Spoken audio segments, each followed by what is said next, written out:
Welcome to Inside Design with Kandrak and Cole. This podcast is a conversation between two business partners, Joanne Kandrak and Kelly Cole. Join us for a lively conversation about all things interior design, from current projects, trade show experiences, worldwide travel, what's in, what's out, and all the challenges and wins they've had running their successful design business. Whether you're a seasoned interior designer, new to the industry, or a creative enthusiast, you will walk away with insightful information, newfound inspiration, and a smile on your face after listening to these two. And here they are, Joanne and Kelly. Hey everybody, thanks for tuning in. This is episode 170 of Inside Design with Kandrak and Cole. And today we are talking about how to style an interior photo shoot. So we recently spent 4 long days styling and shooting a project in Kiawah, South Carolina that we had finished right before COVID, and then we couldn't get back there to photograph. So it was totally exhausting and exhilarating all at the same time, taking a project that took almost 2 years to complete, and then coming in and, styling it up a big notch for photography is quite a feat. So, as interior designers, we professionally photograph our work, not only for our portfolio, but really with the intention of showing that work to editors with the hopes of national or regional publication. And we've been very successful with that in the past, and it makes the investment very worth it. Mm-hmm. So, but in the end, preparing and arranging and investing for a photo shoot, it's a true labor of love. And it's something that we take a lot of pride in, that we take the time and we spend the money to do it. So we finished this marathon photo shoot in Kiawah, and it was just a great experience. But when we got back, we thought, good Lord, like, we need to share everything that went into that dang thing on our next show. So that's what we're talking about today. Yeah. So before we do, we want to thank Gabby for sponsoring this episode. Gabby is more of like a transitional line, beautiful furnishings, furniture. Love everything about them. Really statement lighting, accessories, mirrors, and a lot of organic kind of products, rattan, bone. They do a lot of reclaimed stuff, and their showroom in High Point is absolutely beautiful. You can see them there. You can also see them in Dallas and High Point and Atlanta. Atlanta. Yep. So we always like to highlight a couple of our favorite pieces. So if you want to check it out, it's the Belle, Belle, round mirror, the Kirsten cabinet, and this gorgeous Jasper desk. So there's so many. They have wow pieces, I feel like. And Gabby is the sister to Summer Classics, which is the outdoor line, which is just as beautiful too. So you can check that out. But you can find them at gabbyhome.com. Yep. Thank you, Gabby. We love you guys. Mm-hmm. So let's just preface an interior photo shoot with why we do it. Let's just step back a little bit and talk about that. I think if you listen to other podcasts or you read a lot, you'll hear this repeated over and over again, that the investment in professional photography is an absolute must. It's a no-brainer. If it's not professional and it's not top of the line photography, don't even begin to put it on your website. Yeah. Because I think, when people are doing research on you, of course, they're going to check out your website. Yep. And I've been to many websites where it's an iPhone photograph, but there is a big difference between the lighting and the styling in a professional photograph. And so when you go to that website and you don't see professional photography, it really it just kind of takes it down a little bit of a notch, where if you open it up and you see, even if you only have 4 or 5 projects on there, it doesn't have to be a lot. It has to be something beautiful. And it used to be, for Instagram, it really should be a professional photograph. And so that's the other thing. How many professional photos can you have? Right. So when we're posting to Instagram or on social media, we want them to be professional photographs for the most part, even though sometimes, doing some vignettes is important too, to see small details of a window treatment or something like that. So I think when your first goal should be, it's part of your brand. It's part of absolutely your how people view you. And I think if you have beautiful photography in our business, it's like one of the number one things. And not that you have to do this, but we figure if we're going through all this trouble and we're spending all this money, why not submit it to national and regional publications just to see if it's a hit? We probably get a hit 75% of the time, 80% of the time, maybe. Yeah, we're pretty lucky that way. But it's worth it, and it's worth really building relationships with editors. And it doesn't have to be, Elle Decor. It can be something regional for you. We've had tons of feedback on our local Cobb Life magazine, Atlanta and that's magazine really home, where the clients come from. Yes, is the local. But the other thing is too is if we're not getting work from it, why would you do it? Well, when you go to our website and you go into our press page, it's just like another level. Notch in our belt. It's and you cred. look and see all of the the publications that we've been in, and many of them are online, but a lot of the we did get one cover in the 18 years. Yep, it's on there right now. Cobb Life. We're always waiting for that cover. Yeah, man, I thought we'd have it for Atlanta magazine home this year. They surprise people sometimes. I want to say like Corey Damon Jenkins. He didn't even know something, and he didn't know. So that's pretty exciting. But we're just happy to be in them, and it kind of gives us a little bit more credibility when you see all that we've been. And it's also, like you said, it's great for when we get this all the time, like online will reach out to us. It could be like, for example, Brizo, Hauser Brothers. They've used our photography in their catalogs where they will reach out and say, and this is like years later, do you have XYZ? And we're like, oh yeah, we actually do. And if a company reaches out to you, you need to respond that day, not the next day, not the next week. That day, editors are in a pinch always.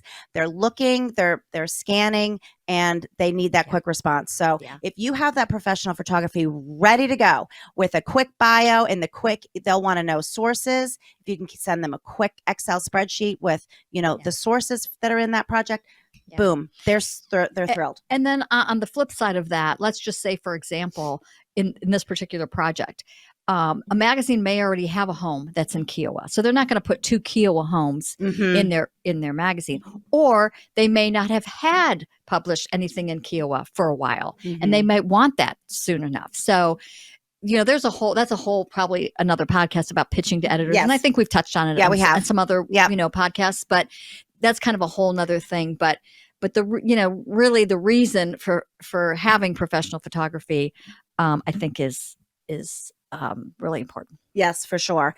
So let's talk about finding the right photographer, because we've worked really hard at this. In Atlanta, we use 3 photographers. We use Lauren Rubenstein, Emily Followell, and CatMax Photography, Katrina Maxwell. They are phenomenal. And we sometimes one is better for a certain job than others, but we really love those women and shout out to them. But for this one, we could have brought one of them from Atlanta. It would have cost a lot more. And we just thought, you know what, let's connect with a local photographer. And you found Margaret, right? I found Margaret. So my daughter, who works for a real estate firm in Kiawah, told me about her, and she really told me about Megan Moulton, who's a designer in Mount Pleasant, and all of her photography and all the things that she shows. And so I kind of started following what Margaret was doing, and I really liked her photography. So we reached out to her months in advance, and she was great, responded right back. We put a date on the calendar, and her pricing was very reasonable. Like, that's the other thing, your pricing can be all over the board, and that can maybe determine who you might use, half day, full day. So on an average, what would you say? Well, that shoot was $4,000, a little bit over, maybe. Well, that's because we ended up with like 85 photographs. It was a big house. And they charge differently. Some charge just for the half day, and that includes the photography. Some will charge for images. But I would say on average $2,800 maybe for a day. That's really, I guess it felt like a lot when we were first starting out, but it's so nothing when you look at cost of advertising, marketing. Yeah. And then styling, but we'll so get once to we that. found Margaret and we reached out to her, we sent her some shots of the property. We really explained what we were after. We had some good discussions with her. We got on her calendar a solid 3 months in advance. Don't be thinking you're calling one of these photographers like a week in advance. It's not happening. They're totally booked. So then it was time to figure out how in the world we were going to style this house, because when we completed it, it was 95% finished, but our client had really wanted to kind of do the final touches and the styling herself. And so we knew that she would probably do a fine job, but styling for photography, for editorial, is a whole different ball of wax. So we knew that we had to, I mean, the list is long, but what we did was we took photographs of, I had gone down there to visit and I had stopped into the house and I had taken current photographs of each room. And then we kind of made a list. Okay, in this room, we're going to need a throw. We're going to need, there's an extra lamp that would look better there. Ooh, that wall's blank. We can't shoot without that. We need art. And so we had a hefty list. So while I was there on that pre-trip, I popped into a few of our favorite shops and kind of gave them the heads up, like, hey guys, we're going to have a photo shoot coming up in, when did we do it? August. Could we, borrow some stuff from you? This is what I'm going to basically need. And some things we were going to purchase. I mean, there were a lot of things that the client would have wanted to purchase. But Megan Moulton, who is in Mount Pleasant, South Carolina, has a warehouse of the most beautiful, I mean, for styling. I've never seen anything like it. It's like a styler's dream. Boxes, vases, books, ginormous candles, art. So that was really amazing. Really a blessing. Yeah. She's open to the public, right? Yes. But to me, it was a designer's dream. Like if I was a regular Joe Schmo, I think I might be overwhelmed in her shop, because it was just rows and rows and rows of like everything that we needed. It was phenomenal. It was really great. I think we took out like $2,000 worth of merchandise, and we ended up buying half of it. Yeah, half of it. But so she was one stop. Then we visited our friends at Fritz Porter. So you guys, this is all in Charleston and in surrounding areas. So if you are there and you are a designer or even just a regular person, you have got to go into these places. So Fritz Porter is on East Bay, and they're moving to a brand new cool shop, but they were in the old cigar warehouse. Yeah. And they have more like, they have a lot of antiques, a lot of vintage stuff. They have coffee table books out the night. They have tableware like you've never seen. Oh, if you need a little bobble while you're shopping. Yeah. Fritz Porter. And amazing. GDC Home has a couple locations in Charleston. They're very much like, I would say, like our outrageous interiors here in Atlanta. Yep. They have beautiful furniture. Their showrooms are styled beautifully. You can pretty much find anything there. And there's one in Kiawah. There's one in Mount Pleasant. Yeah. Those are the two that we went to. Yeah. But GDC Home is just phenomenal, and they were so helpful. And we got art from there. We got a little bit of art from Fritz Porter. Pillows. It was amazing. Yeah. And then another place that you must check out on King Street in the heart of Charleston is Mitchell Hill. They are, I would say, high end. Mm-hmm. They sell amazing art, rugs, sculpture, furniture. They sell everything. They have a great design team, and they are just well known in Charleston.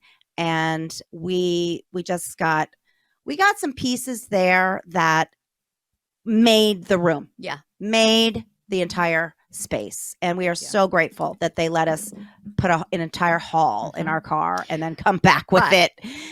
But another part of a photo shoot that is very tricky and that we had a little challenge with was the florals. Okay. So there's, if you look through the magazines or you look through any style photographs, there's generally something alive, green in the room.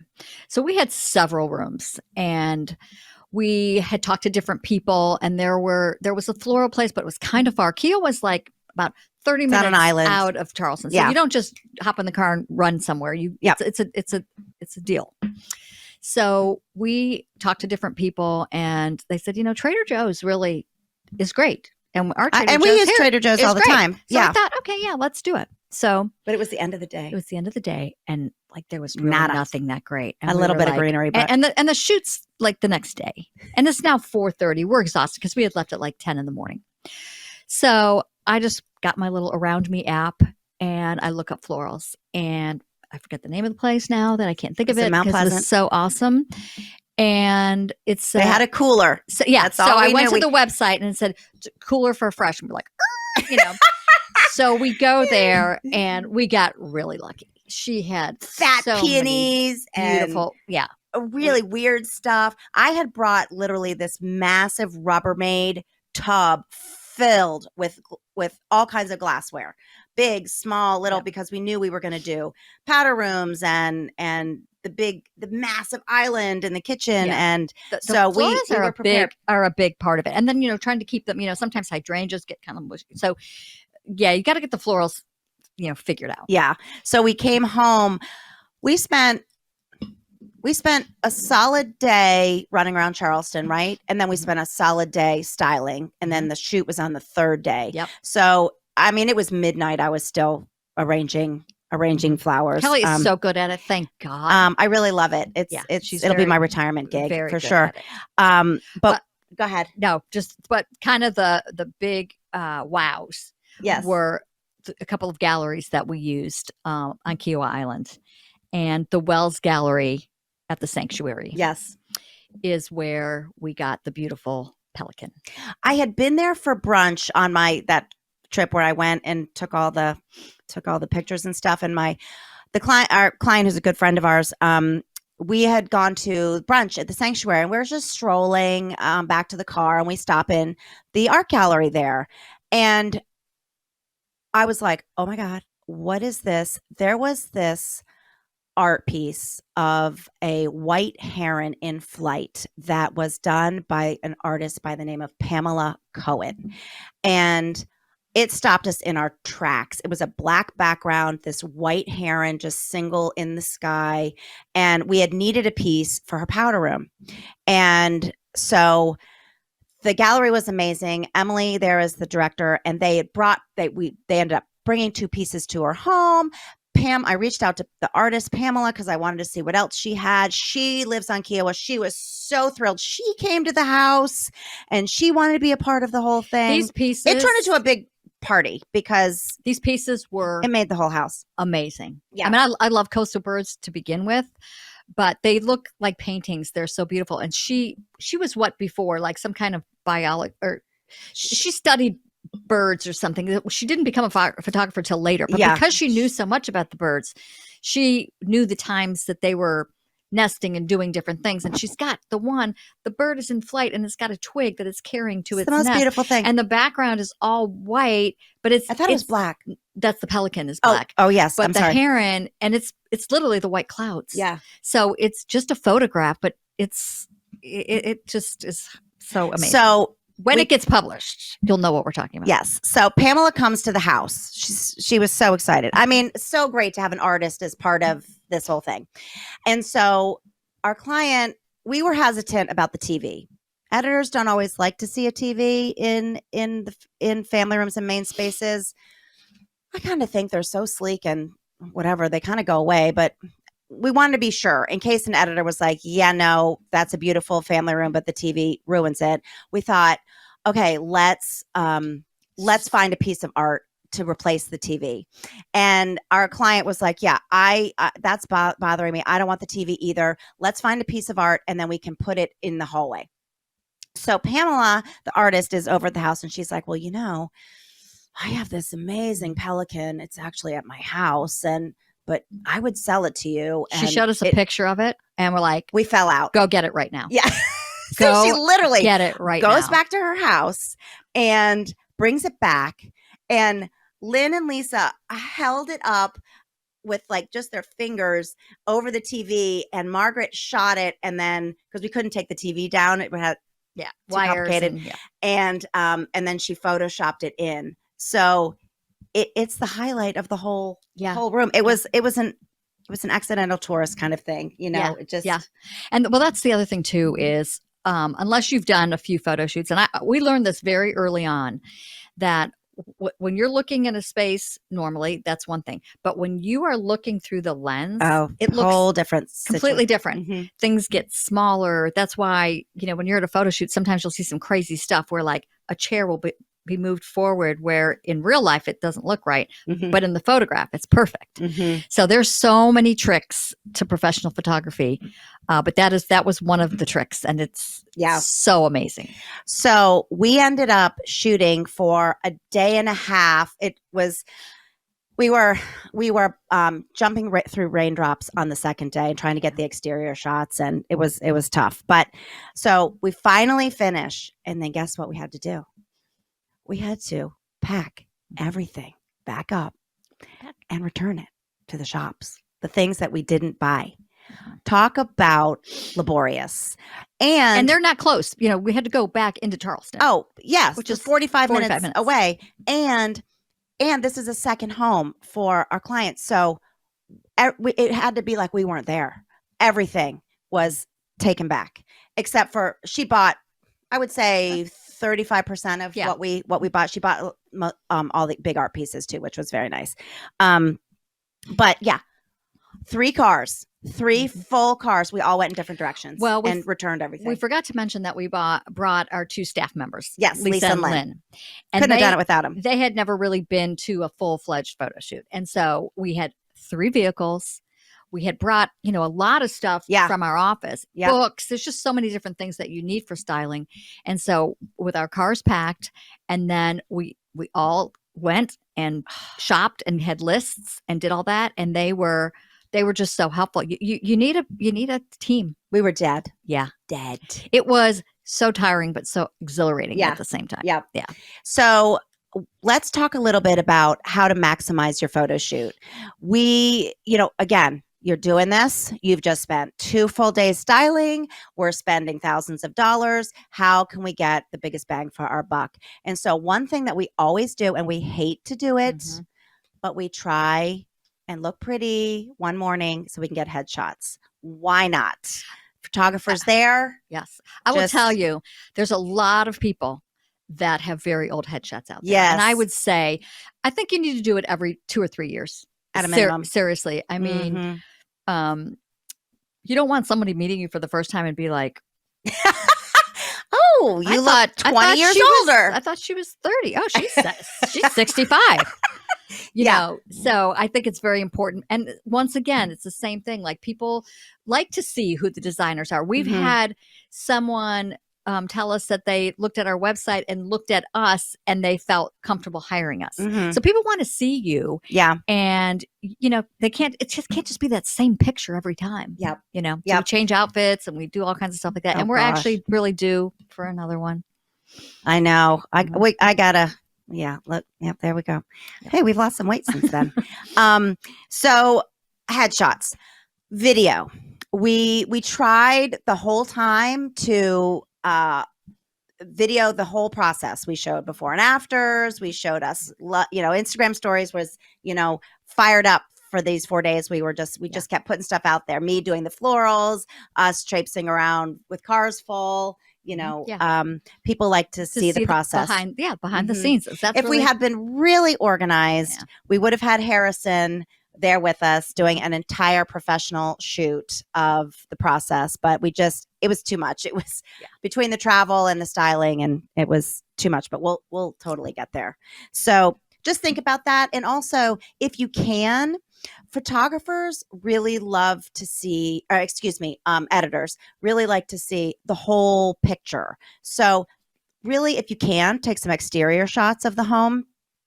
And then always really try and get at least 1 bedroom, kitchen, and living space. They just we've talked about this before, but they really want to see kind of the whole picture. Because we've had some projects and the client just didn't want to do their bedroom at that point. Yep. So it got turned down, from a couple of publications just because it didn't have the full. Yep. The full kahuna. So what else? I'm thinking maximizing that photo shoot. And also, The vignettes. the vignettes. Yes. Lots of little storytelling that you can use on Instagram, really, or use in just quick explaining, showing to clients. Like there's one on our Instagram wall right now where I showed, it's actually the styling that we did of the one side of the bookcases, the built-ins that day. And because we're always trying to teach our clients a little bit how to stylize on their own, and we need examples. And so that photography came in handy. Yeah. I forgot what I was going to say now. So next. Oh, I know what I was going to say about the vignettes. Yes. There's other things too. When you're looking at a full view of a beautiful room, sometimes you don't see the details. Like many times, especially with custom window treatments, because you can't always see. Like, so if you get a vignette shot of the kind of hardware and maybe the beautiful trim and the way the pleats are, that kind of just shows you a little bit of a different, and styling, like with the books and beads and things that you're using. So you just see like little parts of it instead of just the whole room. It's because keep in mind, manufacturers, like I said, how we were in the Brizo catalog and also Helzer, they like those vignettes for their catalogs or for their Instagram or for their publicity or whatever. We're tagging them. So that's kind of a nice thing to do. I think some people don't want anybody to know where the items are from. We're not like that. We're happy to share, where things have come from. So. Yep. And here's another side note. Make sure in your contract with your photographer that you understand what you own the photographs for and what you don't. So, for example, with Margaret, we own the rights for our use for our website, our social media, and our personal publicity. Now, we just pitched it to a national magazine. It's already been picked up. Woo! And they asked us, do you have the rights to these photographs? Now, we do not for that purpose. 9 times out of 10, we don't. We don't. So we connected Margaret with the editors of this magazine, and they will work it out, whatever the magazine's budget is, whatever Margaret charges for usage fees, they will work out together. But it would be unjust and unprofessional of us to just send those Margaret's work out without her being compensated. Yeah. So, and the other thing too is anytime we post a photo, always give credit. Oh gosh. Always give credit to the photographer because they deserve that credit. Yes. So. Yeah. So that's about the wrap up on that amazing trip. And I'm just so, we sat down and we really, this is one other thing. We really talked a lot about what magazine we wanted to pitch that project to. And we looked hard at several magazines and we didn't feel that it was right. It didn't fit right. So we didn't want to waste our time or the editor's time in clogging up their email with that project. We felt very strongly about one particular magazine that we just felt like it was a fit. And we praise the Lord, they agreed. We tried a couple other ones just to look, and we looked at a few of their issues, and it was like, nope, it doesn't feel not right to be in there. Because this was a big job, like I said. We had 87, images. So we didn't want to just throw it out to, the wrong place. So think about that too. So much advice. So much advice, but it was such a great experience, and we just wanted to share it with you guys because it is a proud moment. The job itself was a proud moment, and all that we did, and it was rewarding. Even though it's one of those where you work so hard, you're almost like on autopilot because you just have to get it done. And then when it's over and you look back and you're like, "Wow, check out that photography!" Even though I'm so tired, this was so great. Yeah, it was really awesome. Yeah. Okay, ready? Quotes. Okay, I got to do the funny quote because I can relate to this. Can you? It's happened to me too. Okay. So, Stash Birmingham, you guys are the funniest on Instagram, and thank you for this quote. You haven't known fear until you've tried on a too small dress and thought you were stuck in it forever. Really? Like the sweat that immediately comes. The panic. I was in Bloomingdale's. Thank God this was when I was super skinny and I was like a size 6. So I didn't take it personally, but I was in this dress and the zipper like broke and I was by myself and it's a back zipper and I'm stuck and in my heart, I'm ready to throw up. And thank God the personnel there was fantastic, and they came and they literally had to like cut the zipper. Literally, if you're going to try on a dress that has a zipper in the back, you can't go by yourself. I know. Or you might want to just peek over and go, "Can I bother you to zip this up for me?" And then unzip it, because then you're trying, and then you have to try to unzip it. Oh, jeez. Totally. All right. So this series quote comes from at Women First Class. I don't. Yeah, know that was on them. Instagram. Okay. The older you get, the more you choose calm over conflict and distance over disrespect. Drama becomes intolerable to you, and your peace becomes your ultimate priority. Mm-hmm. You start surrounding yourself with people who are good for your mental health, heart, and soul. And that is so true. Doesn't that come with age? Absolutely. I feel like I have zero tolerance for drama. If you're bringing drama into my life, I'm done with you. That's just not happening. Yeah. We have this peace that we work so hard to preserve, because otherwise we can't handle our jobs. No time for that. Yeah. No time for that. Nope. Wow, look at us go. We're just all full of inspiration and knowledge today. All right, you guys, we are off to High Point tomorrow morning. We are so excited for our Insiders Tour and all that we're going to learn and do. And we'll be doing an upcoming podcast with Watch all for that we've trends seen and what's happening in the furniture industry. Yep. So thanks for listening, and have a great day. Thanks, everybody. Bye. Join Joanne and Kelly for a new episode every other Friday as they continue to explore the nuances of the interior design business with the goal of informing, inspiring, and entertaining their listeners. See their work at Kandrak-Cole.com and engage with them on Facebook and Instagram at Kandrak Cole.